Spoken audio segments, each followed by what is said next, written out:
सभी बच्चों को हमारा नमस्कार, राम राम। कैसे हैं आप सभी लोग? उम्मीद करते हैं कि आप सभी बहुत अच्छे, स्वस्थ और मस्त होंगे, है ना। अपने जीवन में पूरी ईमानदारी के साथ पढ़ाई को कंटिन्यू बरकरार रखे हुए होंगे, है ना।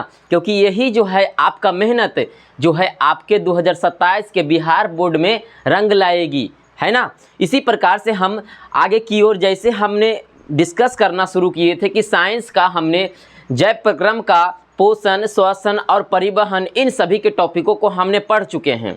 उसके बाद अगले टॉपिक जो आती है उत्सर्जन, इसको हम आज के क्लास में पढ़ने वाले हैं, जो कि बिहार बोर्ड क्लास 10th 2027 में पूछे जाने की संभावना सबसे अधिक आती है ना। इन सब से ऑब्जेक्टिव, सब्जेक्टिव सभी प्रकार के क्वेश्चन बनते हैं। तो हम सीधा क्लास पर ही आते हैं। उससे पहले हम एक मोटिवेशनल टॉक के साथ शुरू करते हैं ताकि क्लास को अति ऊर्जावान बना दे, है ना। है कुछ इस प्रकार से है कि वक्त से लड़कर जो अपना नसीब बदल दे, वक्त से लड़कर जो अपना नसीब बदल दे, इंसान वही जो अपना तकदीर बदल दे। वक्त से लड़कर जो अपना नसीब बदल दे, इंसान वही जो अपना तकदीर बदल दे। कल क्या होगा कभी मत सोचो, कल के बारे में कभी मत सोचो, क्या पता कल वक्त खुद अपना तकदीर बदल दे, है ना। इस बात पर फोकस कीजिएगा। आप अभी वर्तमान में आप क्या कर रहे हैं उस पर निर्भर करता है। आप वक्त के बारे में आगे भविष्य में मत सोचिए। वर्तमान में आप क्या कैसे ईमानदारी से पढ़ाई कर रहे हैं उस पर निर्भर करता है कि आपका आने वाला बोर्ड एग्जाम में कैसा रिजल्ट बनेगी, है ना। बिल्कुल इसी तरीका के साथ, इसी जुनून के साथ आप लोग अपना तैयारी को बरकरार मेंटेन रखें, ठीक है। आते हैं सीधा पॉइंट पर ही आते हैं, है ना, चैप्टर पर भी आते हैं। तो चलिए यहाँ शुरू करते हैं क्लास को।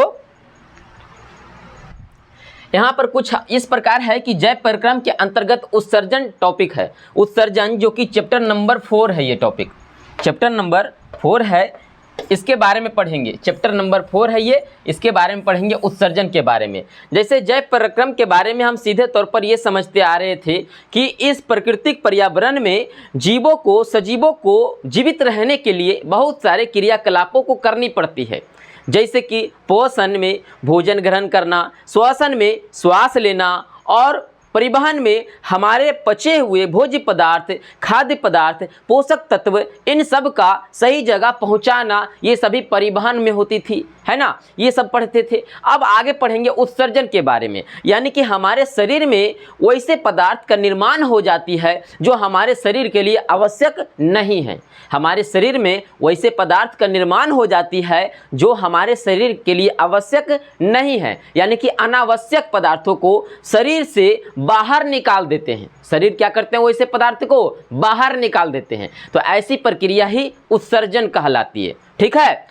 इसमें समझेंगे उत्सर्जन में, जैसे कि आप लोग को पता होगा पसीना हमारे लिए कोई ज़रूरी चीज़ नहीं है। अब ऐसे यूरिन हमारे लिए ज़रूरी नहीं है। कार्बन डाइऑक्साइड हमारे लिए ज़रूरी नहीं है, जो हमारे शरीर से बाहर निकल जाते हैं, है ना। इस प्रकार से हम लोग उत्सर्जन टॉपिक में समझेंगे। तो आइए पहला यहाँ समझते हैं।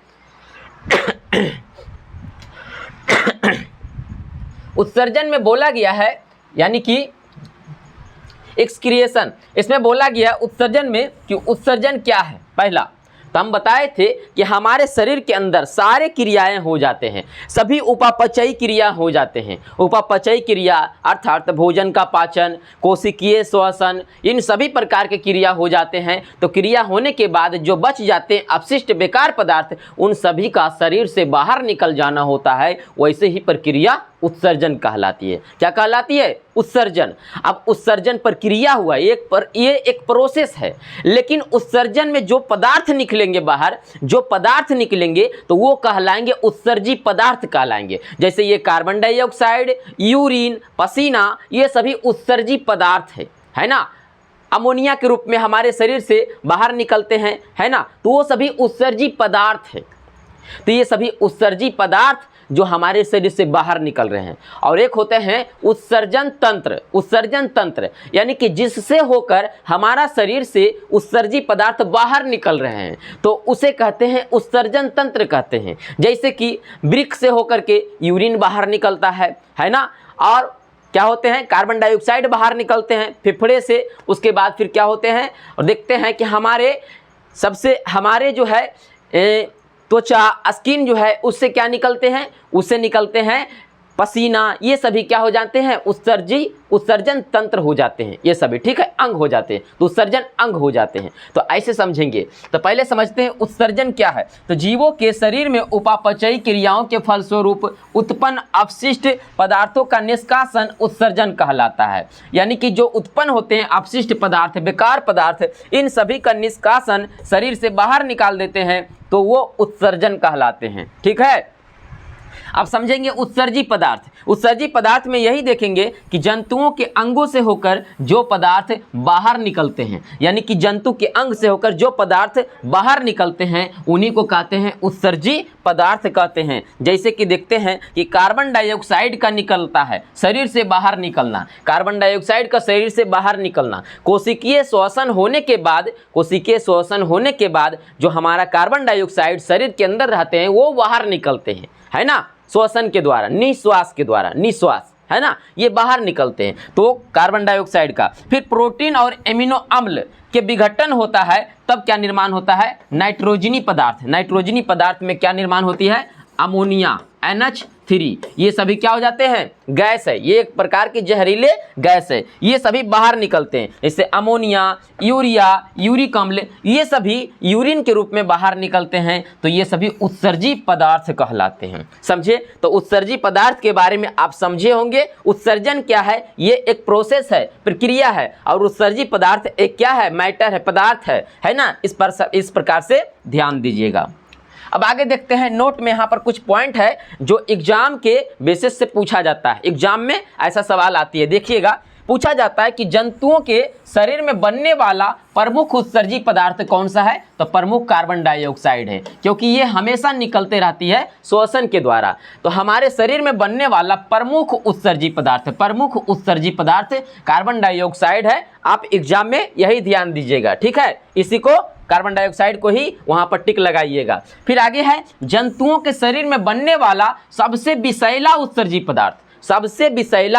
पदार्थ जो जंतुओं के शरीर में पाया जाता है वो क्या है, अमोनिया है। क्या है, अमोनिया, इसको कहते हैं NH3, यही ना है, अमोनिया है सबसे विषैला उत्सर्जी पदार्थ। इन दोनों पॉइंट को आप ध्यान में रखिएगा। फिर है जंतुओं में उत्सर्जन समझेंगे तो पहले उत्सर्जन अंग समझेंगे कि कौन कौन से अंग से उत्सर्जन होता है, यानी कि जंतुओं के जो अंग हैं कौन कौन से अंग से उत्सर्जी पदार्थ का बाहर निकलना होता है, तो वही हो गया जंतुओं में उत्सर्जन। तो देखेंगे कि इसमें जटिल बहुकोशिकीय जंतुओं में अपशिष्ट पदार्थ, जटिल बहुकोशिकीय में अर्थात जैसे मनुष्य, जीव जंतु, इसमें सभी आ जाएंगे, क्योंकि बहुकोशिकीय और जटिल है, इसमें सभी आ जाएंगे। अपशिष्ट पदार्थों का शरीर से बाहर निकलने के लिए एक विशेष प्रकार की रचनाएं पाई जाती है। शरीर से बाहर निकलते हैं तो एक विशेष प्रकार के रचनाएं पाई जाती है, जिन्हें हम उत्सर्जी अंग कहते हैं। जैसे त्वचा से पसीना का बाहर निकलना, वृक्क से यूरिन का बाहर निकलना, अग्न्याशय से भी कुछ ऐसे पदार्थ का बाहर निकलना जो हमारे शरीर के लिए जरूरी नहीं है। तो इन सभी को आप ध्यान में रखिएगा, ठीक है। देखिएगा, नोट में यहाँ पर कुछ है, सवाल यहाँ पर आते हैं एग्जाम में कि प्रोटोजोआ में विशेष उत्सर्जी अंग नहीं होते हैं। ये प्रोटोजोआ जो है ये एक कोशिकीय है। कैसा है, एक कोशिकीय है, जीव है, एक कोशिकीय जीव है ये, ठीक है, जीव है।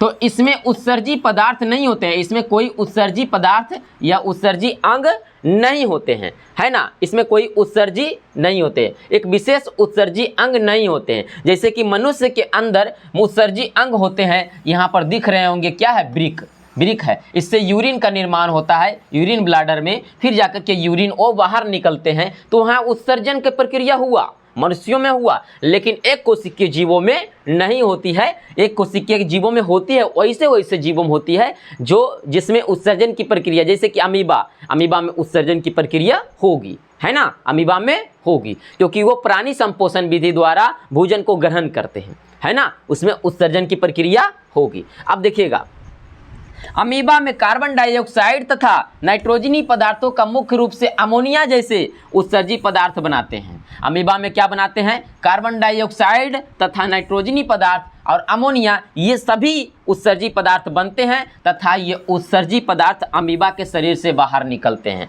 अमीबा के शरीर से बाहर निकलते हैं। अमीबा के जो कुटपाद रहते हैं, ये कुटपाद के किसी भी भाग को छिद्र करके वहीं से ये बाहर निकाल देते हैं उत्सर्जी पदार्थों को। ऐसी अमीबा में उत्सर्जन की प्रक्रिया होती है। फिर आगे बताइएगा, देखिएगा कि मनुष्यों में उत्सर्जन, ये मनुष्य में कैसे उत्सर्जन होती है। तो आपको बता दें, मनुष्यों में उत्सर्जन का मुख्य अंग माना जाता है वृक्क को। मनुष्यों में उत्सर्जन का मुख्य अंग वृक्क को माना जाता है। अब मुख्य पदार्थ का काम बात बोले, मुख्य पदार्थ पूछा जाए कि कौन सा मुख्य पदार्थ है, मुख्य उत्सर्जी पदार्थ है, तो आप सीधा बताइएगा कार्बन डाइऑक्साइड। क्या है? Carbon dioxide. लेकिन मुख्य उत्सर्जी अंग कौन सा है? तो बताइएगा क्या है? वृक्क है, जिसको हम किडनी के नाम से जानते हैं। कितने? इसमें मनुष्य में 2 होती है। इसकी संख्या कितनी होती है? 2 होती है। ठीक है, यही है उत्सर्जी अंग है, मुख्य उत्सर्जी अंग है। तो इनका मुख्य उत्सर्जी अंग वृक्क है। क्या है? वृक्क है, जिसको हम किडनी के नाम से जानते हैं। वृक्क के द्वारा उत्सर्जी पदार्थों के रूप में जल रहते हैं। इसमें क्या रहते हैं? इसमें जो उत्सर्जी पदार्थ आते हैं इसमें यूरिन ब्लैडर में, तो इसमें क्या क्या रहते हैं? इसमें जल की मात्रा रहते हैं। किसकी मात्रा रहते हैं? तो जल की मात्रा रहते हैं, जो 95% जल रहते हैं। यूरिया की मात्रा रहते हैं, जो 2.7% यूरिया रहते हैं। यूरिक अम्ल की मात्रा रहते हैं, जो 0.3% यूरिक अम्ल रहते हैं। और कुछ लवण की मात्रा रहते हैं, जो 2% लवण की मात्रा रहते हैं। यही सब जो रहते हैं, इन सब मिल करके क्या बनाते हैं? मूत्र बनाते हैं। मूत्र के रूप में क्या ये बाहर निकलते हैं। समझे बातों को? तो यही सब क्या हो गए? उत्सर्जी पदार्थ हो गए। क्या हो गए? उत्सर्जी पदार्थ हो गए। तो वृक्क के रूप में ये, वृक्क से ये बाहर निकलते हैं। ठीक है, इतना पता चला होगा। मानव में उत्सर्जन की आवश्यकता क्यों होती है? ये सवाल एग्जाम में पूछा हुआ है ना, कि मानव में उत्सर्जन का आवश्यकता क्यों होती है। अच्छा, आप ही बताइए, आपके जो घर हैं, घर में कूड़े कचरे ये सब जमा हो जाएंगे, तो आप खुद चाहिएगा कि उन कूड़े कचरे को हम घर से बाहर निकाल दें, क्योंकि वो स्वच्छ हो जाए। क्या हो जाए? स्वच्छ हो जाए। उसी प्रकार से हमारे शरीर में भी अपशिष्ट पदार्थ बनते हैं और शरीर के लिए उपयोगी ही नहीं है, ज़रूरत ही नहीं है, तो उसको बाहर निकाल देना होता है, बाहर निकाल देना होता है ना। वही, इसीलिए अब आगे देखते हैं। मानव में उत्सर्जन की आवश्यकता निम्नलिखित कारणों से होती है। पहला क्या है? अपशिष्ट पदार्थ। अपशिष्ट पदार्थ जो रहते हैं, इनको बाहर निकलने के लिए, जैसे यूरिया, यूरिक अम्ल आदि, इन सभी रक्त की शुद्धता बनाए रखने के लिए, रक्त हमारे शरीर में जो ब्लड रहते हैं उसको शुद्ध बनाए रखने के लिए, ताकि कोई बीमारियां फिर आगे चल के ना हो, इनको शुद्धता बनाए रखने के लिए, ताकि विषैले पदार्थ जमा ना हो पाए। विषैले पदार्थ के रूप में अमोनिया, ये सभी जमा ना हो पाए। किसमें? ब्लड में ना हो पाए। जल और लवण संतुलन बनाए रखे, यानी कि ब्लड के अंदर जल की मात्रा संतुलन बनाए रखे और किसका? लवण की मात्रा भी संतुलन बनाए रखे। इन सभी के लिए उत्सर्जन होना बहुत जरूरी है। और शरीर के आंतरिक वातावरण क्या है?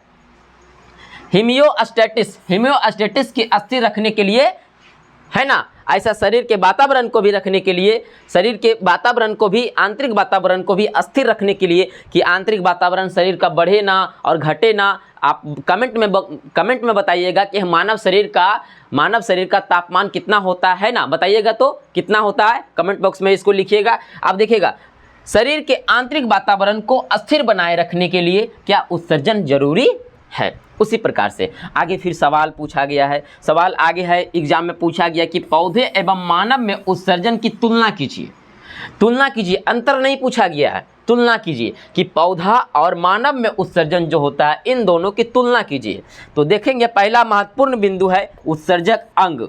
तो उत्सर्जक अंग है, उत्सर्जी पदार्थ है, उत्सर्जन की विधि है, अपशिष्ट का संचय है ना, क्या क्या संचय होता है। तो पहले देखेंगे, यहाँ पर समझेंगे कि उत्सर्जक अंग क्या है, यानी कि पौधों में क्या है, पौधों में और मानव में क्या है। तो तुलना कर रहे हैं, इसमें कोई विशिष्ट उत्सर्जक अंग नहीं होता है। पौधा में कोई विशिष्ट अंग होता है? नहीं होता है। इन्हें कहीं से भी बाहर निकल जाते हैं। जैसे आगे हम पढ़ेंगे, पादप में उत्सर्जन लैक्टेकस के द्वारा होती है ना, लैक्टेकस के रूप में होती है। तो ये सभी आगे की ओर रहती है, जैसे गोंद, रेजिन, है ना, ये सभी तना के द्वारा, ये सब कोई अंग इसका विशेष अंग नहीं होते हैं। लेकिन मानव में क्या होते हैं, उत्सर्जन अंग होते हैं विशेष, जैसे कि गुर्दा या किडनी, ऐसा होते हैं। समझ गए। अब आगे देखेंगे उत्सर्जी पदार्थ के रूप में क्या निकलते हैं, तो इसमें ऑक्सीजन निकलते हैं और कार्बन डाइऑक्साइड भी निकलते हैं, है ना, जलवाष्प भी निकलते हैं, रेजिन निकलते हैं, गोंद निकलते हैं, लैक्टिकस निकलते हैं, ये सभी इसमें निकलते हैं। लेकिन इसमें क्या निकलते हैं,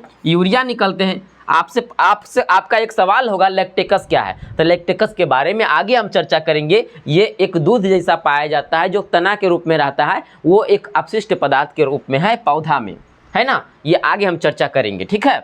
यूरिक अम्ल है, कार्बन डाइऑक्साइड, जल, मूत्र, पसीना और क्या है, श्वसन, ये सभी क्या है, मानव के उत्सर्जी क्या है, अंग है। क्या है ये, उत्सर्जी पदार्थ है। क्या है ये सब, उत्सर्जी पदार्थ है ये सब। और फिर उत्सर्जन की विधि क्या है, तो विधि इसमें क्या है, रंध्र स्टोमाटा के द्वारा होती है। रंध्र स्टोमाटा से फिर क्या है, पत्तियों का गिरना, पत्तियां झरझर करके गिरने लगती है ना, तो उस समय उत्सर्जन की प्रक्रिया ऐसा देखा जा सकता है। मूत्र के रूप में मानव में हो सकते हैं, पसीना के रूप में, श्वसन के रूप में हो सकते हैं। और क्या है, अपशिष्ट का संचय कैसे होता है, इसमें कुछ अपशिष्ट पत्तियों, छाल का संचित हो जाते हैं, है ना, इसका संचित किया जा सकता है। अपशिष्ट पत्तियां, छाल, इस सब का संचय हो जाता है, जमा हो जाता है। फिर क्या है, अपशिष्ट लंबे समय तक संचित नहीं होते हैं, इसमें लंबे समय तक संचित नहीं होते हैं अपशिष्ट पदार्थ, लेकिन इस पेड़ पौधा में संचित हो जाते हैं, जमा हो जाते हैं। लेकिन मानव के शरीर के अंदर ऐसा कुछ जमा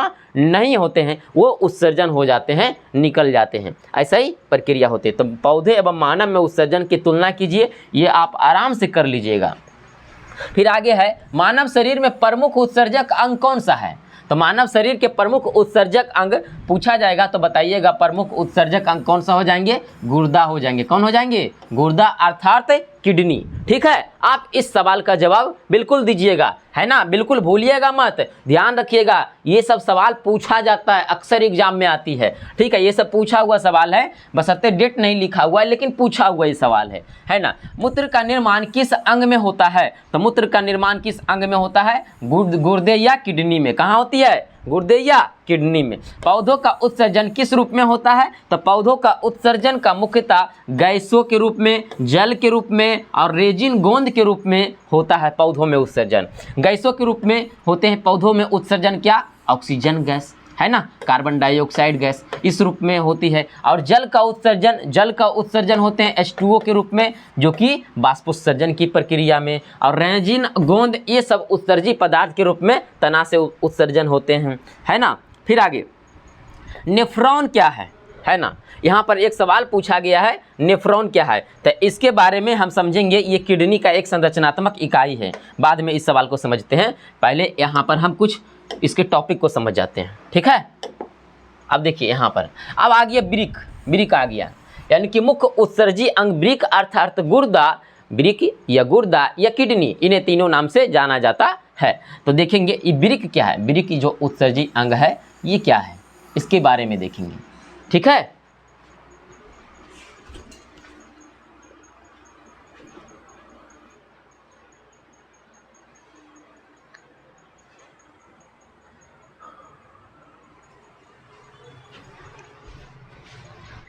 ये वृक्क क्या है इसके बारे में देखेंगे। तो हम बता दें, मानव शरीर में इसकी संख्या 2 होती है। कितनी होती है, 2 होती है। ठीक है, इस प्रकार से। और कहाँ रहती है, ये रीढ़ की हड्डी है। ये क्या है, रीढ़ की हड्डी है ना, रीढ़ की हड्डी के पीछे रहते हैं, है ना। जैसे कि यहाँ पर जो रहते हैं, ये जो है ना पीठ में गड्ढापन जैसा रहता है, वहीं पर रहते हैं, रीढ़ की हड्डी के पीछे रहते हैं ये गुर्दा। ठीक है, इसकी संख्या 2 रहते हैं। मनुष्यों में 2 वृक्क होते हैं। कितने होते हैं, 2 होते हैं। और ये दोनों वृक्क कशेरुक दंड इसको बोल सकते हैं। रीढ़ की हड्डी हिंदी में कशेरुक दंड के पीछे स्थित होते हैं।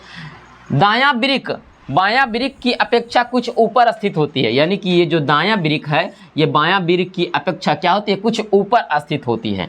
ठीक है, और वृक्क के ऊपर एक ग्रंथि जैसा दिखती है, जिसे कहते हैं हम एड्रिनल ग्रंथि। क्या कहते हैं, एड्रिनल ग्रंथि या अधिवृक्क ग्रंथि। ये सभी हम नियंत्रण समन्वय में पढ़ेंगे कि ये ग्रंथि क्या है। ठीक है, वो बाद में पढ़ेंगे, लेकिन वृक्क के बारे में तो जानना जरूरी है ना। फिर आपको बता दें, दोनों का आकार क्या होते हैं, दोनों का आकार लगभग में समान होता है 10 सेंटीमीटर। दोनों वृक्क का आकार क्या होते हैं, लगभग में लंबाई क्या होते हैं, समान ही होते हैं, 10 सेंटीमीटर होते हैं, लंबा होते हैं। और 5 से 6 सेंटीमीटर क्या होते हैं, चौड़ा होते हैं। और 2 से 4 सेंटीमीटर क्या होते हैं, मोटा होते हैं, है ना। कुछ मोटाई, कुछ चौड़ाई और कुछ क्या है, लंबाई होते हैं, ऐसा ध्यान रखिएगा। इनकी बाहरी सतह क्या होते हैं, उन्नत होते हैं, कॉन्वेक्स होते हैं, तथा भीतरी सतह नतीदार या नतोदार या कॉनकेव होते हैं। क्या होते हैं, कॉनकेव होते हैं, है ना। कॉन्वेक्स और कॉनकेव होते हैं। इस प्रकार से ये बाहरी सतह हो गए, है ना, ये भीतरी सतह हो गए, भीतरी सतह हो गए। तो इस प्रकार से ऐसा होती है, जिसे हाइलम कहते हैं। जिसे क्या कहते हैं, हाइलम कहते हैं। इस जगह को क्या कहा जाता है, हाइलम। क्या कहा जाता है, हाइलम। ये जहाँ से शुरू होते हैं वृक्क, तो ये इस जगह को हाइलम कहा जाता है। ऐसा होते हैं। अब वृक्क के बारे में आगे कुछ बताएं कि वृक्क का संरचना किस प्रकार से रहता है। इसके देखेंगे कि वृक्क की संरचना, तो आपको बता दें वृक्क में जो होते हैं 2 प्रकार के यहाँ पर, है ना, 2 प्रकार के वाहिकाएं यहाँ पर एंट्री लेती है। जैसे कि एक हो गए सीरा और धमनी। क्या हो गए, सीरा और धमनी। आप देख सकते हैं ये क्या है, धमनी है। क्या है ये, धमनी है। तो ये क्या है, सीरा है ना, सीरा है। इस प्रकार से एंट्री लेते हैं। एंट्री लेने के बाद और वृक्क के अंदर होते हैं वृक्क नालिकाएं, खुद का ये वृक्क नालिकाएं। वृक्क के अंदर यहाँ पर खुद का वृक्क नालिकाएं होती है। इस प्रकार से खुद का वृक्क नालिकाएं होती है यहाँ पर, इस प्रकार से खुद से। इसकी संख्या लगभग बहुत होते हैं। इसकी संख्या लगभग 10 लाख से भी अधिक होते हैं। दोनों वृक्क मिला करके देखा जाए तो इसकी संख्या क्या होते हैं, 10 लाख से भी अधिक होते हैं। इसको वृक्क नालिकाएं कहते हैं। अब वृक्क नालिकाएं को एक साधारण नाम से जाना जाता है, जिसे हम कहते हैं नेफ्रॉन। क्या कहते हैं, नेफ्रॉन कहते हैं। जो प्रत्येक वृक्क के अंदर इसकी संख्या लगभग दोनों वृक्क मिला करके 10 लाख से भी अधिक होते हैं, समझ जाइए। तो आगे देखते हैं नेफ्रॉन की संरचना कैसे रहती है। तो ऐसा रहती है संरचना, इस प्रकार से ग्लोमेरुलस रहते हैं, फिर यहाँ से निकले हुए रहते हैं डक्ट के रूप में, है ना, यहाँ से डक्ट के रूप में निकले हुए रहते हैं, फिर इधर से जाते हैं, शुद्ध होकर के आते हैं, शुद्ध होकर के जाते हैं, फिर जमा होते हैं कहाँ पर, डक्ट में, है ना। तो इस प्रकार से इसको हम आगे समझाएंगे कैसे ये जमा होते हैं, कौन कौन से भाग के रूप में। फिलहाल ये समझिए कि वृक्क के अंदर वृक्क के अंदर कई सारे नालिकाएँ होती है, जिसे वृक्क नालिकाएँ या नेफ्रॉन के नाम से जाना जाता है। आप इतना समझिए, ठीक है। कुंडलित होते हैं, घूमे हुए होते हैं, ऐसा घूमे हुए होते हैं। आगे देखना है, प्रत्येक वृक्क की आंतरिक संरचना में सूक्ष्म लंबी कुंडलित नालिकाएं होती है, कुंडलित नालिकाएं पाई जाती है, जिन्हें हम क्या कहते हैं, जो नेफ्रॉन या वृक्क नालिकाएं कहलाता है। जो क्या कहलाता है, नेफ्रॉन या वृक्क नालिकाएं कहलाता है, ठीक है। नोट में देखेंगे तो नेफ्रॉन वृक्क की सबसे क्रियात्मक इकाई है। नेफ्रॉन क्या है, वृक्क की सबसे क्रियात्मक इकाई है, ठीक है। फिर आगे देखेंगे वृक्क की सबसे क्रियात्मक इकाई यानी कि वृक्क के अंदर काम करने का काम नेफ्रॉन ही करता है, क्योंकि नेफ्रॉन के नालिकाओं में ही ब्लड शुद्ध होती है। नेफ्रॉन के नालिकाएं में ही ब्लड क्या होती है, ब्लड शुद्ध नहीं फिल्ट्रेट होती है। शुद्ध ब्लड का शुद्धिकरण कहाँ होती है, वो होती है फेफड़ा में। कहाँ होती है, फेफड़ा में। लेकिन ब्लड का फिल्ट्रेशन यानी कि छनना, ब्लड का छनना या फिर ब्लड का फिल्ट्रेशन, जो कि बेकार अपशिष्ट पदार्थ आता है वो छना करके बाहर निकल जाता है, वो कहाँ होता है, ये वृक्क में होता है, ब्लड का फिल्ट्रेशन, है ना। आगे नेफ्रॉन वृक्क की क्रियात्मक इकाई है, क्योंकि यही नेफ्रॉन जो है वृक्क के अंदर काम करती है। दूसरा में है प्रत्येक वृक्क में लगभग 10 लाख से भी अधिक 10 लाख नेफ्रॉन पाए जाते हैं, है ना, और 2 से 3 सेंटीमीटर लंबे होते हैं। प्रत्येक वृक्क के अंदर नेफ्रॉनों की संख्या लगभग 10 लाख होती है और क्या होते हैं, इसकी लंबाई 2 से 3 सेंटीमीटर होते हैं। प्रत्येक नेफ्रॉन की लंबाई कितनी होती है, 2 से 3 सेंटीमीटर। कितनी होती है, 2 से 3 सेंटीमीटर। इसकी लंबाई टोटल कितनी होती है, 2 से 3 सेंटीमीटर होती है, ठीक है। यही नेफ्रॉन है ना। आपके बारे में आपसे पूछा गया था, यहाँ पर देखिए एक सवाल आया था जो कि हम छोड़े थे सवाल को, कि नेफ्रॉन क्या है। तो आपको पता है, यहाँ पर सवाल का जवाब दे देना है सीधा कि नेफ्रॉन क्या है। तो बताए थे कि नेफ्रॉन गुर्दे किडनी की एक संरचनात्मक एवं क्रियात्मक इकाई है ना। गुर्दा या किडनी का एक संरचनात्मक क्रियात्मक इकाई है। आपसे पूछा जाएगा कि किडनी का या गुर्दा का संरचनात्मक या क्रियात्मक इकाई को क्या कहते हैं। ऑप्शन रहेगा, है ना, नेफ्रॉन, न्यूरॉन, है ना, कुछ भी रहेगा तो आप वहाँ नेफ्रॉन लगाइएगा, ठीक है, बिल्कुल ध्यान में रखिएगा। नेफ्रॉन क्या है, नेफ्रॉन का मुख्य कार्य रक्त को छानना है। रक्त को छानकर जो क्या करता है, मूत्र का निर्माण करता है। रक्त को छानता है और मूत्र का निर्माण करता है। और जो रक्त छना जाता है, जो अच्छे क्वालिटी का रक्त रहते हैं, जो अच्छे रक्त रहते हैं, उसको फिर बाहर निकाल करके फिर भेज दिया जाता है कहाँ पर, हृदय के पास। फिर हृदय पंप करती है तो कहाँ, फेफड़ा के पास, है ना। ऐसी प्रोसेस होती रहती है, जिन्हें ग्लोमेरुलस कहते हैं। जहाँ पर रक्त छनाता है उसे क्या कहते हैं, ग्लोमेरुलस। तो आप देख सकते हैं यहाँ पर देख सकते हैं कि यही ग्लोमेरुलस वाला भाग है।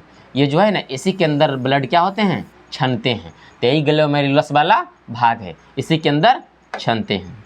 ठीक है, देखिएगा, ग्लोमेरुलस कहते हैं इन्हें बुमैन कैप्सूल के तथा नालिकाएं होती है। इसमें क्या होते हैं, बुमैन संपुट नालिकाएं इसमें पाया जाता है। ठीक है, अब देखते हैं, अब हम समझेंगे ग्लोमेरुलस वगैरह सब हम समझेंगे, टेंशन मत लीजिएगा। बस बुमैन सब संपुट आदि सब क्या है, सब पता चलेगा इसमें। अब आ गए हैं इसी के अंदर अब पढ़ना है। ठीक है, अब ये तो पढ़ ही लिए, ये वृक्क में नालिकाएं होती है, इकाई होती है, ये पढ़ लिए। लेकिन अब इसके अंदर पढ़ेंगे, ये क्या पढ़ेंगे, नेफ्रॉन के बारे में, है ना, पूरी तरह से। अब देखेंगे नेफ्रॉन की संरचना, सारा समझ में आएगा, नेफ्रॉन में कौन क्या है। ठीक है, हम बोले थे आगे पढ़ेंगे। देखिए ये क्या है, ये क्या है, ये बुमैन संपुट है।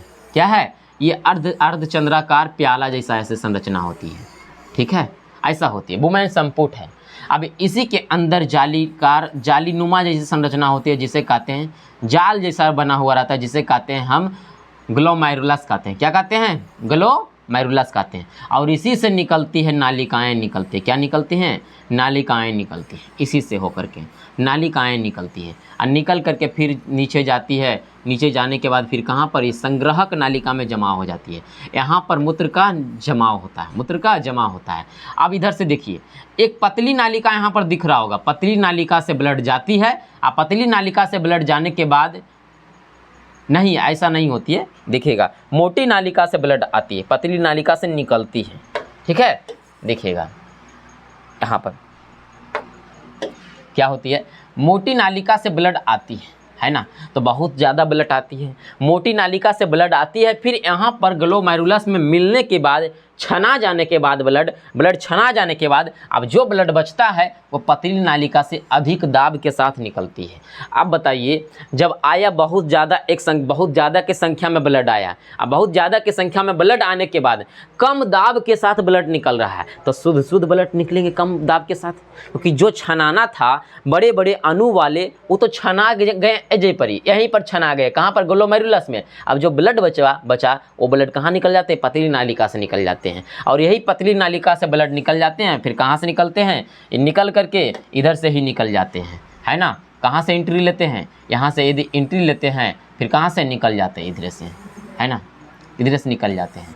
इससे एंट्री लेते हैं कहाँ से, धमनी से, और सिरा से निकल जाते हैं। धमनी से एंट्री लेते हैं और सिरा से निकल जाते हैं। ऐसी प्रक्रिया होती है, धमनी से एंट्री लेकर के सिरा से फिर वैसा ही ब्लड फिर आगे निकल जाते हैं। और वही ब्लड फिर जाता है, कहाँ पर जाता है, सिरा से निकल करके कहाँ जाते हैं, हृदय में जाते हैं। हार्ट फिर पंप करता है तो फेफड़ा में जाता है, फेफड़ा से फिर आता है हार्ट में, हार्ट फिर पंप करता है तो पूरा शरीर में जाता है। उसी दौरान इसमें भी चला जाता है, इसमें भी जाता है किडनी में, किडनी में जाने के बाद फिर निकलता है सिरा से, और सिरा से निकलने के बाद फिर इसमें जाता है। ऐसी प्रोसेस होती रहती है। ठीक है, तो कहाँ से निकलती है, मोटी नालिका से, अपवाही नालिका से निकलती जाती है, और पतली है ना, अभिवाही नालिका से बाहर निकलती है। ऐसा है। अब देखते हैं, पहले इसके समझते हैं।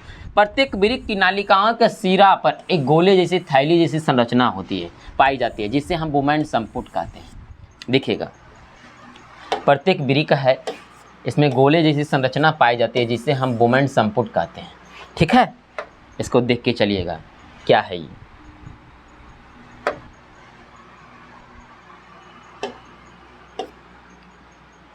देखिए, ये हो गए बुमैन संपुट। क्या हो गए, बुमैन संपुट। फिर बुमैन संपुट कहते हैं, है ना।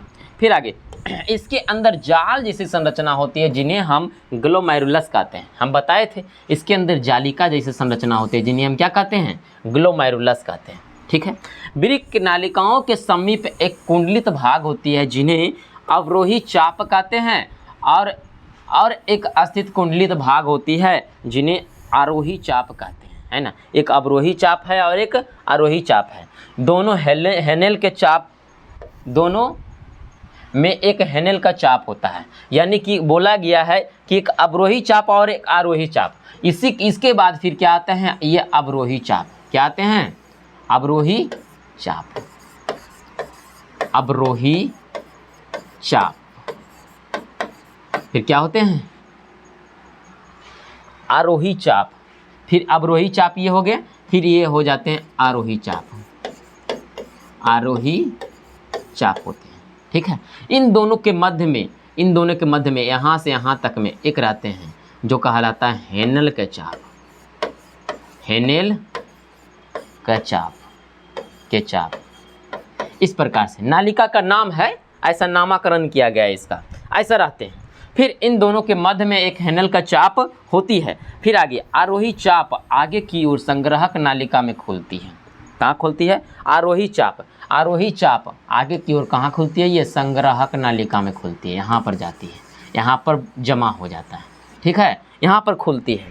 फिर बोला गया आरोही चाप संग्राहक नालिका में खुलती है, इसमें अनेक अन्य वृक्क नालिकाएं आकर खुलती है, इसमें और भी आकर के वृक्क नालिका आकर के इसमें खुलती है, और दूसरा वृक्क नालिका इसमें आकर के खुलती है। सभी वृक्क नालिका का कॉमन फैक्टर यही हो गया, संग्राहक नालिका। यहीं पर आकर के यूरिन का जमा होता है, यहीं पर आकर के यूरिन का इसी में जमा होगा। ठीक है, तो इधर से भी ब्लड फिल्ट्रेट करके, उधर से भी ब्लड फिल्ट्रेट करके, इस तरफ से भी ब्लड का फिल्ट्रेट करके, हर क्षेत्र से ब्लड फिल्ट्रेट करके यहीं पर जमा होंगे यूरिन का। ठीक है, उसी प्रकार से खुलती है, और इस प्रकार इन नालिकाओं के समान संग्राहक नालिका कहा जाता है, इसलिए इसे सामान्य संग्राहक नालिका कहा जाता है, या कॉमन संग्राहक नालिका के नाम से जानते हैं। ठीक है, इसी प्रकार से अब वृक्क के यहाँ पता चल गया होगा। उसके बाद फिर ये भी देखना है कि ये जो वृक्क का जो है ये कौन सा है, इसको कहा जाता है, देखिएगा,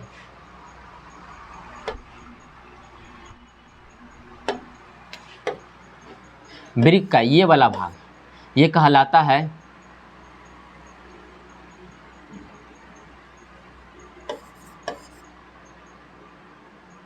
अपवाही नालिका, नालिका। फिर होते हैं अभिवाही नालिका, नालिका। ये कौन होते हैं, ये वाला होते हैं, और ये क्या होते हैं, अपवाही नालिका। ठीक है, ये अपवाही नालिका, अपवाही नालिका से ब्लड आते हैं, फिर यहाँ पर छना करके ब्लड यहीं से निकल जाते हैं।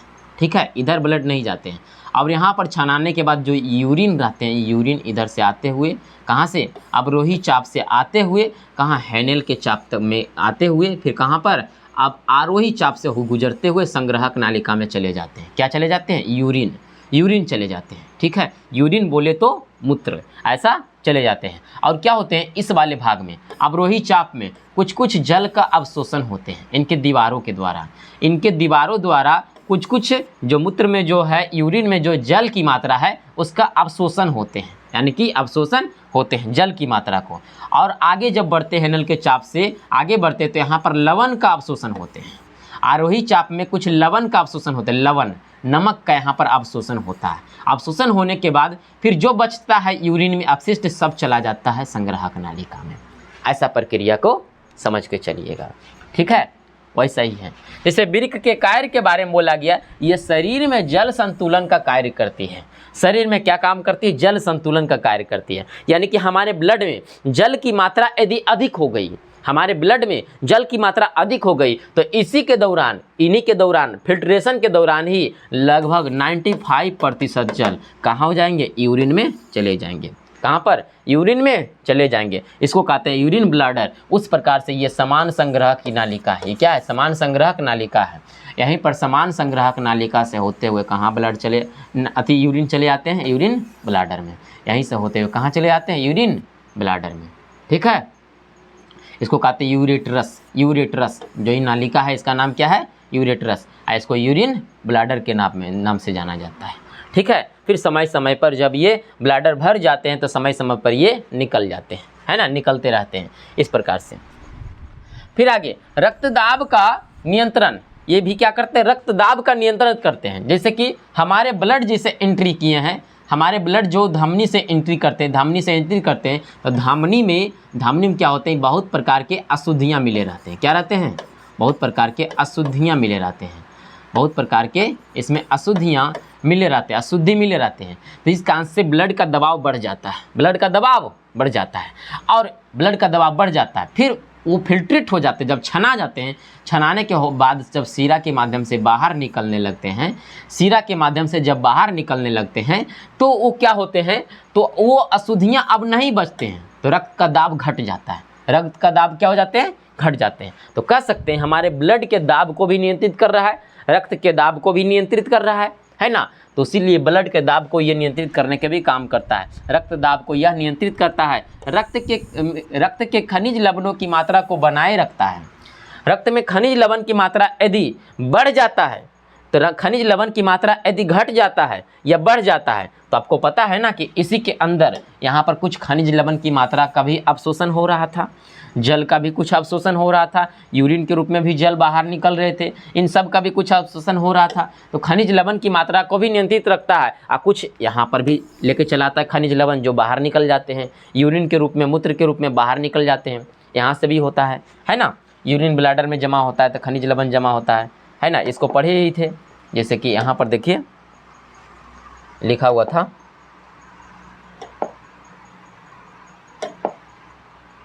देखिए लवण की मात्रा 2% निकलता है ना, यूरिक अम्ल की मात्रा निकलता है, जल की मात्रा निकलता है, तो इसको भी नियंत्रित कर रहा है, दाब को नियंत्रित कर रहा है। बताइए ये सभी जो अपशिष्ट पदार्थ है ब्लड के अंदर रहेगा तो दबाव बढ़ ही जाएगा, तो ये सभी जब निकल जाएंगे तो दाब को भी नियंत्रित कर रहा है ना। ऐसी प्रक्रिया होती थी, ऐसा बोला जा सकता है ना। अब देखिएगा ये हो गया, ये हमारे शरीर में हानिकारक तथा विषैले पदार्थ को मूत्र के रूप में बाहर निकाल देते हैं, पता है। अमोनिया को बाहर निकाल देते हैं, यूरिया, यूरिक अम्ल, इन सब को बाहर निकाल देते हैं, अपशिष्ट पदार्थों को बाहर निकाल देते हैं। यह रक्त में अम्ल तथा क्षार का संतुलन करते हैं। रक्त में जब एसिड की मात्रा, क्षार की मात्रा ये सब ज़्यादा हो जाती है तो ये सबको भी नियंत्रित करते हैं, संतुलन करते हैं। जैसे कि यूरिक अम्ल, एसिड की मात्रा, अम्ल की मात्रा बढ़ गई तो वो यूरिक अम्ल बाहर निकाल दिए तो अम्ल की मात्रा को भी नियंत्रित हो गई, ठीक है। फिर क्षार की मात्रा को, उसको भी नियंत्रित ये करते हैं, ठीक है। सभी को नियंत्रित करके रखते हैं, ज़्यादा बढ़ने या घटने नहीं देते हैं, ठीक है। तो आपसे पूछा जाएगा कि वृक्क के कार्यों को लिखें, तो आप सीधा 1 2 3 4 5 कार्य को लिख दीजिएगा, पूरा नंबर मिल जाएगा। सीधा लिखिएगा, यह जल संतुलन का कार्य करती है, दूसरा रक्त दाब का नियंत्रित करती है, तीसरा खनिज लवण का मात्रा को बनाए रखती है, चौथा फिर विषैले पदार्थ को मूत्र रूप में बाहर निकालते हैं, पाँचवा रक्त में अम्ल और क्षार की मात्रा को संतुलन बनाए रखता है। इस प्रकार से बता दीजिएगा, ठीक है। आगे, वृक्क द्वारा मूत्र का निर्माण। अब इस वृक्क द्वारा मूत्र का निर्माण कैसे होता है, तो हम बता दें, वृक्क द्वारा मूत्र का निर्माण या उत्सर्जन की क्रिया 3 चरणों में पूरा होता है। कितने चरणों में पूरा होता है? 3 चरणों में पूरा होता है। तो हम बता दें, पहला चरण क्या है? पहला चरण यहाँ पर हुआ, यहाँ से यहाँ तक, ये सब पहला चरण हुआ, ठीक है। दूसरा चरण क्या हुआ? दूसरा चरण होता है अवशोषण की प्रक्रिया, जो यहाँ तक होती है। अब तीसरा चरण जमा हो जाता है, संचित हो जाता है ना, ऐसा हो सकता है। फिर आगे देखेंगे, पहला ग्लोमेरुलर फिल्ट्रेशन की प्रक्रिया होती है, जो कहाँ होती है? वुमेन संपुट में। कहाँ होती है? वुमेन संपुट में। ऐसा छानने की प्रक्रिया होती है, ब्लड इधर जाती है, जाने के बाद छना जाती है, छनाने के बाद बाहर निकल जाती है ब्लड, है ना, कम दाब के साथ निकलती है। यानी कि अधिक यहाँ पर इसमें क्या हो जाती है, ब्लड में बहुत सारे ब्लड आती है तो यहाँ पर अधिक दाब के साथ निकलती है, तो ब्लड छना करके निकलती है, अपशिष्ट पदार्थ को बाहर निकलने नहीं देती है और सभी ब्लड यहाँ पर छना जाते हैं। फिर यहाँ पर अवशोषण की प्रक्रिया हो रही है, अवशोषण की प्रक्रिया होती है। फिर दूसरा क्या होती है? जमा हो जाती है, अस्त्रवन की प्रक्रिया, है ना। तो देखिए, नालिका में पुनः शोषण होती है या अवशोषण होती है, ट्यूबुलर रीअब्जॉर्प्शन होती है। फिर नालिका में अस्त्रवन की प्रक्रिया यानी कि ट्यूबुलर क्या है? एस्क्रिएशन, है ना, एस्क्रिएशन, इस प्रकार से प्रक्रिया होती है। इन सभी को बारी बारी से समझेंगे। पहला क्या है? ग्लोमेरुलर फिल्ट्रेशन क्या है इसके बारे में, है ना। हालांकि इन सबसे सवाल नहीं बनती है, लेकिन इन सबसे ऑब्जेक्टिव सवाल जरूर बनती है, इन सबसे ऑब्जेक्टिव सवाल बनती है ना। या फिर ऐसे भी पूछा जाता है कि मानव नेफ्रॉन में यूरिन निर्माण की प्रक्रिया का वर्णन करें, है ना, पूरी तरह से। तो कैसे यूरिन निर्माण होती है, तो पहला प्रोसेस यही है, यह एक छनना के तरह कार्य करती है। कौन सा, ये वाला बोमैन संपुट, ठीक है, जिसमें आवाही या अपवाही नालिका, अपवाही या अभिवाही नालिका होती है, ये वाला और ये वाला दोनों होती है। इसमें बोला गया है, इसमें अवाही का व्यास, ऊपर वाले का व्यास सबसे अधिक होता है तथा अपवाही का व्यास कम होता है। इसका व्यास कम होता है, ठीक है, इसका व्यास कम होता है और इसका अवाही का व्यास क्या होते हैं, अधिक होते हैं, इसका व्यास कम होता है। रक्त के साथ यूरिक अम्ल सभी जल के लवण ग्लोमेरुलस में आते हैं, सभी कहाँ आते हैं, ग्लोमेरुलस में लाया जाते हैं। ये क्या करते हैं, ये पदार्थ बोमैन संपुट की पतली दीवारों में छनकर वृक्क नालिकाओं में चले जाते हैं। अब जो पदार्थ आते हैं वो छन करके कहाँ चले जाते हैं, वृक्क नालिका में, कहाँ चले जाते हैं, वृक्क नालिका में चले जाते हैं। और जाने के बाद अपवाही धमनी का व्यास कम होने के कारण दबाव अधिक बढ़ जाता है, और जो ये अपवाही धमनी है इसका व्यास कम होने के कारण दबाव इसका क्या हो जाते हैं, बढ़ जाते हैं। और दबाव बढ़ते हैं तो ये छना करके निकलते शुद्ध जैसा निकलते हैं, क्या निकलते हैं, शुद्ध निकलते हैं, बढ़ जाता है अधिक, जिसके फलस्वरूप छानना की क्रिया उच्च दाब पर बढ़ जाता है, उच्च दाब पर छानने की क्रिया बढ़ जाता है। जैसे आप ही बताइए, एक बड़ा सा गेट है, तो जो सो घुस जाएगा उस गेट में कोई नियंत्रित करने वाला नहीं है। जब यदि एक गेट है, एक क्लासरूम है, विद्यार्थियों की संख्या जब घुसने लगे अंदर, तो बड़ा वाला गेट खोला जाता है ना, बड़ा वाला गेट, तो वो बड़ा वाला गेट से जब विद्यार्थी अंदर घुसती है तो पूरा भर जाते हैं वो, है ना, यानी कि गेट पूरा जाम हो जाता है, भर जाता है, यानी कि वो नियंत्रित नहीं कर पाएंगे कौन घुस रहा है, उसमें कौन आतंकवादी घुस रहा है, नक्सली घुस रहा है, ये भी नहीं पता कर पाएंगे। लेकिन जैसा ही वो निकलेंगे तो उस दौरान भी कभी कभी जब गेट हम पतला कर देंगे, माना कि यदि गेट हम पतला कर देंगे तो गेट पतला करने के बाद एक एक करके घुसेंगे तो ये ज़रूर पता चलेगा कि कौन कौन जा रहा है, कौन कौन घुस रहा है ना। इसमें कोई नक्सली नहीं, आतंकवादी नहीं है, विद्यार्थी ही सब है, तो ऐसा घुस रहे हैं, तो ऐसा हो रहा है। तो हम कह सकते हैं कि जब पतला रहेगा तो फिर शुद्ध ब्लड आएंगे, है ना, शुद्ध ब्लड आएंगे, ऐसा बोल सकते हैं। उसमें कोई अपशिष्ट बेकार पदार्थ नहीं होंगे, क्योंकि सब छना जाएंगे, सब बड़े बड़े अणु के रूप में रहते हैं, या फिर नहीं, सब छोटे छोटे अणु के रूप में रहते हैं, सब छना जाते हैं, आप शुद्ध ब्लड के रूप में आएंगे, समझे, क्योंकि पतली नालिका के रूप में रहती है। अब आती भी है तो बहुत सारा ढेर के रूप में, जैसे कि यहाँ पर देखिए, इधर से आ रही थी तो बहुत सारा के रूप में, मोटी नालिका के रूप में, निकल रही थी पतली नालिका के रूप में, क्योंकि इसमें दाब क्या हो जाती है, दाब बढ़ जाती है, पतले ना रहने के कारण बढ़ जाती है, और इससे रक्त का क्या हो जाता है, फिल्ट्रेशन हो जाते हैं, रक्त का फिल्ट्रेशन हो जाते हैं, बाहर निकल जाते हैं, और बाकी जो अपशिष्ट पदार्थ है वो छानते हुए कहाँ, अंदर की ओर कहाँ स्त्रवन हो जाते हैं, अवशोषण होते हैं, ऐसी प्रक्रिया होती है। फिर अल्ट्रा फिल्ट्रेशन, जब वृक्क के अपवाही धमनियों से रक्त का प्रवाह होता है, जब वृक्क जो रहते हैं, वृक्क के अपवाही धमनी, यानी कि इस धमनी से नहीं, अपवाही धमनी से रक्त का प्रवाह होता है, इस भाग से रक्त का प्रवाह होता है तो दाब बढ़ जाता है ना, इसी भाग में दाब क्या हो जाते हैं, बढ़ जाते हैं, और इससे रक्त फिल्टर हो जाता है, रक्त क्या हो जाते हैं, फिल्टर हो जाते हैं, यानी कि रक्त पूरा शुद्ध हो जाते हैं, और इस प्रकार से फिल्ट्रेशन कहलाते हैं, अल्ट्रा फिल्ट्रेशन। इसे क्या कहते हैं, अल्ट्रा फिल्ट्रेशन कहते हैं। तो एग्जाम में पूछा जाता है कि रक्त का अल्ट्रा फिल्ट्रेशन से क्या समझते हैं, या अल्ट्रा फिल्ट्रेशन क्या है, तो यहाँ पर जवाब यही देना रहता है, ठीक है, ध्यान दे दीजिएगा। अब देखिए आगे की ओर, फिर है ट्यूबुलर पुनः शोषण। अब देखिए, ग्लोमेरुलर फिल्ट्रेट के बाद जब पदार्थ नालिकाओं से होकर गुजरता है, यानी कि जब इस नालिका से होकर के पदार्थ क्या हो जाते हैं, गुजरते हैं, तो समय कोशिकाओं में उन पदार्थों का क्या हो जाते हैं, अवशोषित कर लेती है। इनके कोशिका उनके पदार्थों को अवशोषित कर लेती है, जैसे जल का अवशोषित कर लेती है, सोडियम क्लोराइड का अवशोषित कर लेती है ना, जिनकी ज़रूरत होती है अवशोषित कर लेती है, और जिन पदार्थों की ज़रूरत नहीं होती है उन्हें छोड़ देती है, और जैसे कोशिकाओं का सारा ग्लूकोज पुनः अवशोषित कर लेती है, तथा अन्य पदार्थों का उत्सर्जन हो जाता है। अब बाकी जो अपशिष्ट पदार्थ है उनका क्या हो जाते हैं, उत्सर्जन हो जाते हैं, है ना, बाहर उत्सर्जन हो जाते हैं, ऐसा होते हैं, है ना। ट्यूबुलर स्त्रवन, ट्यूबुलर स्त्रवन में यहाँ पर जमा होता है। देखिएगा, पदार्थों का अवशोषण करने के पश्चात शेष बचा हुआ पदार्थ जिसे यूरिन कहते हैं, यह यूरिन ब्लैडर में जाकर के क्या हो जाते हैं, एकत्र हो जाते हैं। जो यूरिन पहले संग्राहक नालिका में जाते हैं, जाकर के संग्राहक नालिका से यूरिन ब्लैडर में जाकर के एकत्र हो जाते हैं और समय समय पर यह यूरिन मूत्र मार्ग से होकर बाहर निकल जाते हैं, है ना। यूरिन ब्लैडर में जाकर के यहाँ पर जमा हो जाते हैं इसी रास्ते से।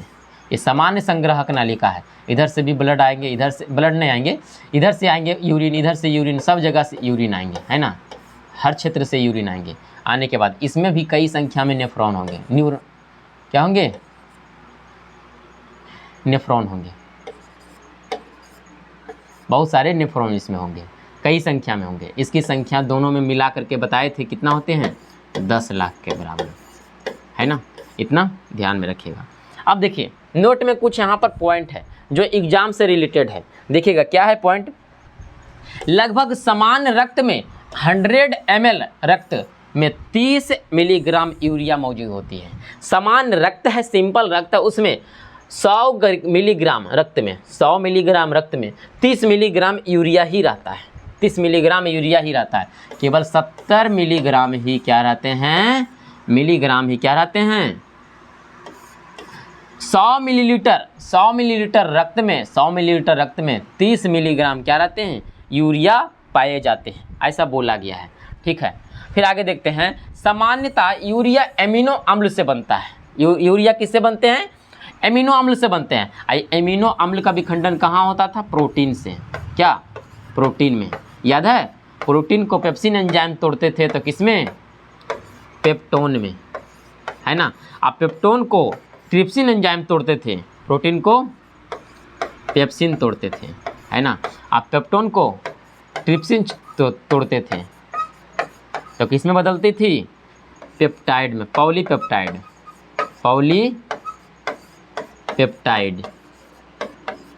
और पॉलीपेप्टाइड्स जो है ये समूह है, संग्रह है। किसका संग्रह है, 20 एमिनो अम्ल का है, NH2 का, इसका समूह ये पॉलीपेप्टाइड, ठीक है।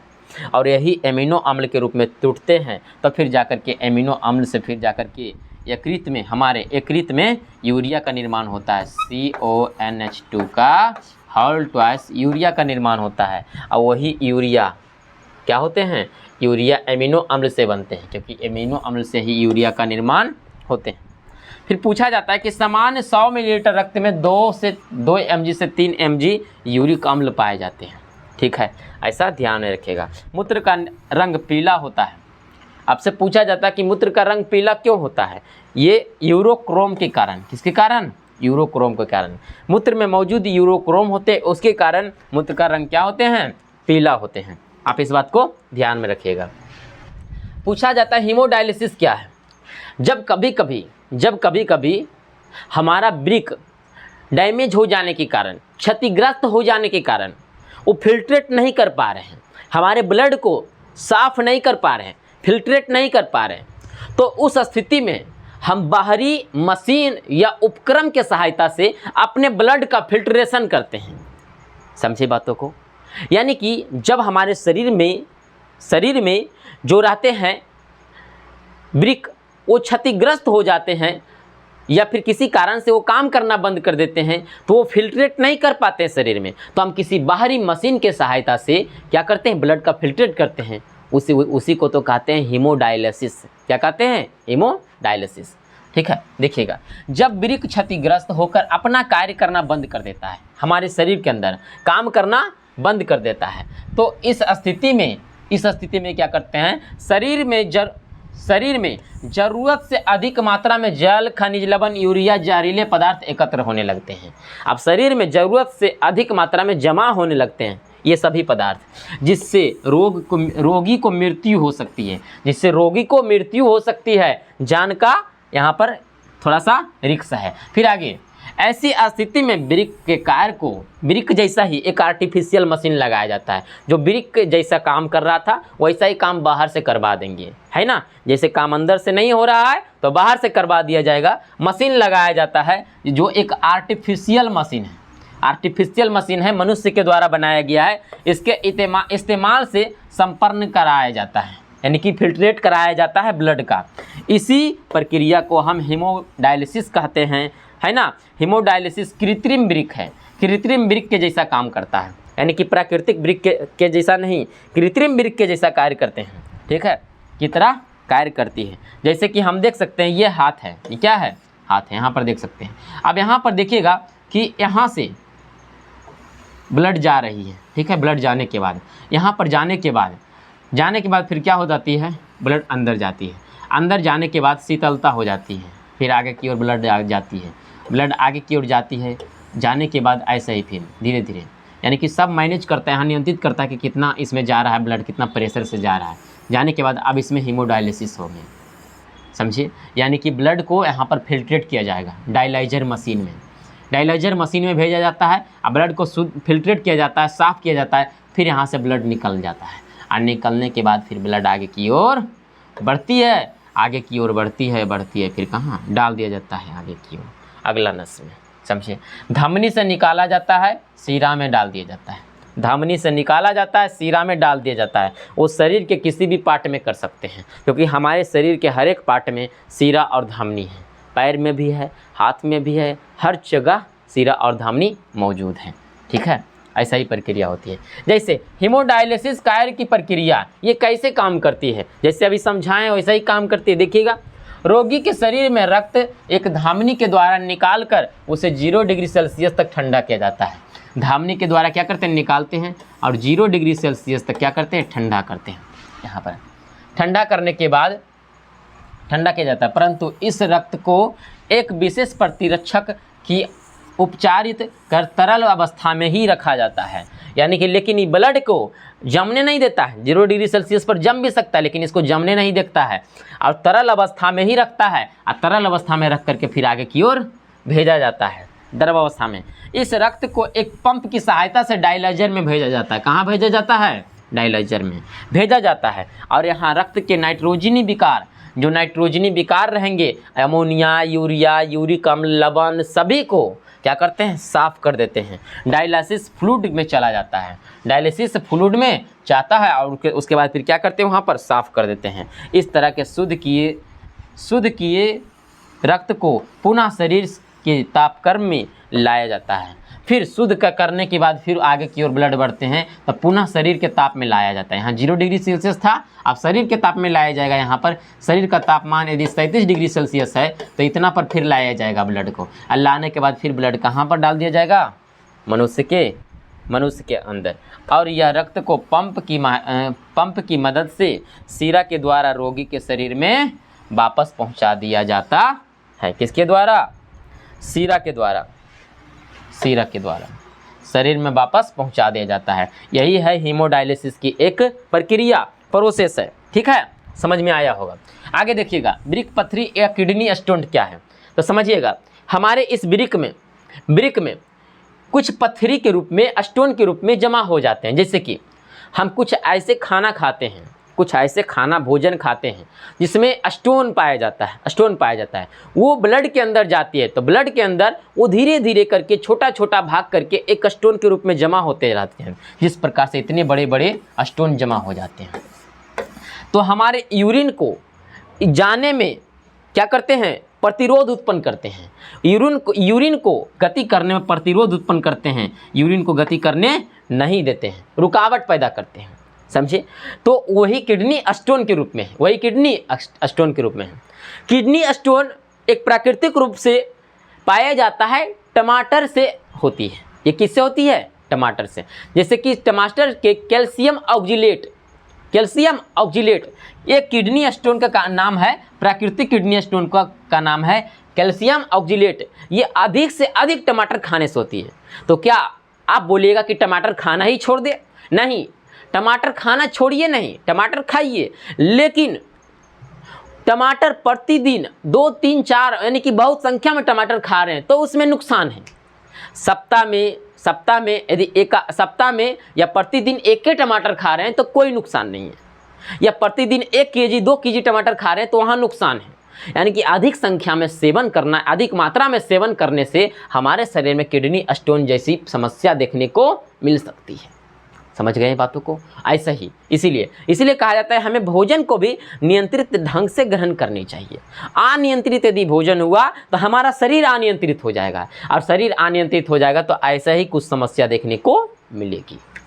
ठीक है, देखिएगा, वृक्क में जब लवण यानी कि अस्टार्फिक यानी कि अपसफ्टीकरण होता है, यानी कि लवण की मात्रा, तब कुछ ऐसे अशुद्धियाँ जो आपस में एकत्र हो जाते हैं जिससे ठोस स्टोन बनती है ना, धीरे धीरे ठोस स्टोन बनती है, नालिकाओं की दीवारों पर चिपक जाते हैं, नालिका की दीवारों पर क्या आकर के चिपक जाते हैं, और जिससे रक्त में प्रवाह का बाधा उत्पन्न करती है, ब्लड में प्रवाह का बाधा उत्पन्न करती है। ऐसे स्टोन को किडनी स्टोन कहते हैं।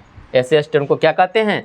किडनी स्टोन कहते हैं। जैसे कि कैल्शियम ऑक्जिलेट ये किडनी स्टोन का रूप है। एक यूरिक अम्ल का स्टोन, इससे भी जमा होता है तो यूरिक अम्ल स्टोन होता है। ठीक है, ऐसा ध्यान रखिएगा। नोट में यहाँ पर बोला जाता है कि टमाटर में कैल्शियम ऑक्जिलेट पाया जाता है, अर्थात इसी से होता है। अधिक मात्रा में सेवन करने से किडनी स्टोन होती है। इसका अधिक सेवन से स्टोन जैसी बीमारी उत्पन्न हो सकती है। समझ गए बातों को? बिल्कुल अच्छी तरह से समझ गए होंगे। फिर देखिएगा, पादप में उत्सर्जन। अब बोले थे कि पादप में उत्सर्जन के बारे में बताएंगे, पेड़ पौधा में कैसे उत्सर्जन होता है उसके बारे में बताएंगे। तो पेड़ पौधा में उत्सर्जन आ गया है। आपको बता दें, पौधों में उत्सर्जन के लिए कोई विशेष अंग नहीं होते हैं। पौधों में उत्सर्जन के लिए कोई विशेष अंग नहीं होते हैं, कहीं से भी उत्सर्जन होते हैं। जैसे कि कभी कभी देखते हैं पत्तियों से ऑक्सीजन का बाहर निकलना, जलवाष्प का बाहर निकलना, तो उत्सर्जन हुआ। तना के भागों से क्या निकलना? तना के भागों में गोंद रेजिन का जमा होना, है ना। माना कि ये तना है तो तना के भागों में गोंद रेजिन का ये सब का जमा होना, ये सभी उत्सर्जन का प्रक्रिया हो गया, है ना। उसके बाद फिर जैसे कि कोई फूल है, कोई फूल वाले भाग है, उसमें लैक्टिकस का बाहर निकलना, यानी कि दूध का बाहर निकलना, जो वाइट कलर का रहता है, लैक्टिकस रहता है। जैसे पीला कनेर का फूल होगा, पीला कनेर का फूल को आप तोड़िएगा तो उसमें दूध जैसा बाहर निकलेगी, तो कह सकते हैं वो लैक्टिकस है ना। तो उसको भी बाहर निकलना, तो क्या कह सकते हैं? वो पादप में उत्सर्जन हो गया ये। ठीक है, जैसे कि देखो, श्वसन की क्रिया से निकलने वाला कार्बन डाइऑक्साइड गैस, है ना, या प्रकाश संश्लेषण में निकलने वाली क्या? ऑक्सीजन गैस तथा पोषण की पत्तियों के रंध्रों से निकलने वाला जल, है ना, जो बाष्पोत्सर्जन होती है, उत्सर्जन मुख्य उत्सर्जी पदार्थ है। पौधे अपने उत्सर्जी पदार्थ के पत्तियों के छालों में भी संचित करके रखती हैं। पत्तियां रहता है ना, पत्तियां के छालों में भी जमा करके रखते हैं या संचित करके रखते हैं। ठीक है, या फिर तना के छालों के रूप में भी संचित करके रखते हैं। तना के, पत्तियां नहीं होगा, तना होगा, तना के छाल के रूप में। जैसे तना हो गया, तना के छाल के रूप में मोटे मोटे नहीं रहते लगे हुए, उसी को कहा जाता है तना के छालों के रूप में संचित करके रखते हैं। विभिन्न उत्सर्जी पदार्थों के रूप में टैनिन रहते हैं, रेजिन रहते हैं, गोंद रहते हैं, आदि रहते हैं। टैनिन वृक्ष के छालों में पाए जाते हैं और रेजिन गोंद पुराने जाइलम में संचित होते हैं, पुराने जाइलम में यहाँ पर जमा होते हैं, ऐसा होते हैं। लैक्टिकस क्या है? अब देखिए, कुछ पौधे में उत्सर्जी पदार्थ के गाढ़े दूधिया तरल, गाढ़ा रंग का रहता है, दूधिया तरल रहता है, दूध के जैसा रहता है, संचित हो जाते हैं, जमा हो जाते हैं, जिन्हें लैक्टिकस कहते हैं। जैसे पीपल के पेड़ में भी रहते हैं, बरगद या पीला कनेर के फूल में रहते हैं, है ना, पीला कनेर के फूल में रहते हैं, पौधे में ऐसा पाए जाते हैं। ठीक है, यही हो गया।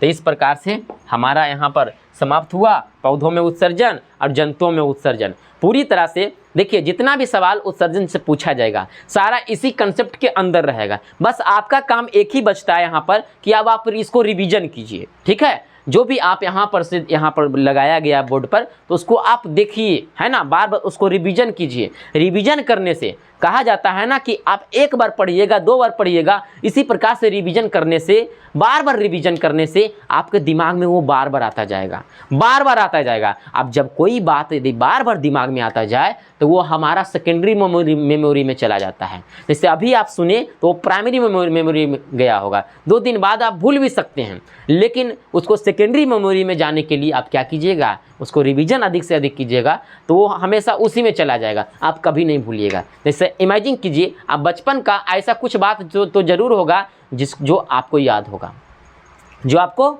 याद होगा, है ना। तो सोचिए वो कैसे याद है, क्योंकि बार बार आप उस घटना को सोचते होंगे, इमेजिन करते होंगे, क्योंकि वो घटना आपके लिए बड़ा अच्छा होगा, अनुभूति देता होगा, खुशी मिलता होगा, याद करते होंगे, इसीलिए वो याद रहता होगा। वैसा ही पढ़ाई में भी होती है, आप उसको बार बार रिवीजन करते हैं। जब तक रिवीजन नहीं कीजिए तब तक कोई उपाय नहीं है, रिवीजन करना ही पड़ेगा आपको, ठीक है। तो रिवीजन करते रहिए, ठीक है, रिवीजन करते रहिए और अपने जीवन में मगन रहिए, स्वस्थ रहिए और पूरा समय तक एकदम पढ़ाई करते रहिए, तो ठीक रहेगा। और आगे देखिए एकदम जुनून के साथ पढ़ाई कीजिए, है ना। घर पर बैठे रहिए तो जुनून के साथ पढ़ाई कीजिए, है ना। तो इस क्लास में यहाँ तक बने रहें और आगे और भी वीडियो आते चली जाएगी, ठीक है। आगे क्लासेस अपलोड होते चली जाएगी। अभी पीछे हम जल प्रक्रम के लगभग में यहाँ तक समाप्त कर ही चुके हैं, ये भी आज चली जाएगी उत्सर्जन का। फिर आएंगे नियंत्रण और समन्वय में आएंगे और धीरे धीरे आगे की ओर आएंगे, ठीक है। तो उम्मीद करते हैं कि ये वीडियो अच्छी ही लगी होगी, है ना। आप दोस्तों को भी शेयर करें, लाइक करें, कमेंट करें, है ना। बहुत बहुत धन्यवाद।